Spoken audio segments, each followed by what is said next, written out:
عمران خان کبھی مایوس کیوں نہیں ہوتے؟ کپتان کا نیلسن مینڈیلا سے ملاقات کا یادگار قصہ۔ Chairman P T I Imran Khan نے جنوبی افریقہ کے پہلے سیاہ فام صدر بننے والے نیلسن مینڈیلا سے ملاقات کی یاد تازہ کر دی۔ حال ہی میں چیئرمین پی ٹی آئی نے سوشل میڈیا پر سوال و جواب کا ایک سیشن رکھا تھا، جس میں انہوں نے عوام کے سوالات کے جوابات دیے تھے۔ اس سیشن کے دوران سلما سید نامی خاتون نے عمران خان سے سوال کیا تھا کہ 26 سال کے سیاسی سفر میں اتنی ناکامیوں کے بعد بھی آپ کے چہرے پر کبھی مایوسی کیوں نہیں آئی؟ اس سوال کے جواب میں عمران خان نے کہا، اگر آپ اس سوچ کے ساتھ وزیر اعظم بنیں گے کہ آپ نے اپنی جائیدادیں بنانی ہیں تو آپ کو ناکامی پر مایوسی ہوگی، لیکن اگر آپ اپنی ذات سے ہٹ کر صرف اپنے لوگ اور عوام کی خدمت کے بارے میں سوچیں گے تو آپ کو اپنی ناکامی پر مایوسی نہیں ہوگی۔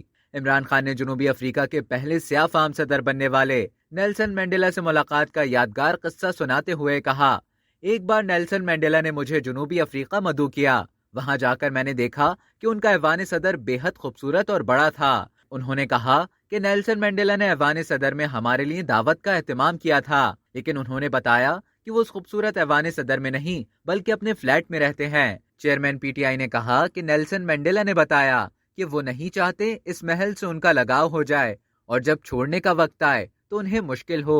ان کا مزید کہنا تھا کہ بابا قوم قائد اعظم محمد علی جناح نے بھی اپنی ذات سے ہٹ کر ملک اور عوام کے لیے سوچا اور ان کی ساری زندگی جد و جہد میں گزری۔ اب تک کے لیے اتنا ہی۔ مزید خبروں اور نیوز اپڈیٹس کے لیے ڈیلی جنگ کو سبسکرائب کرنا نہ بھولیے۔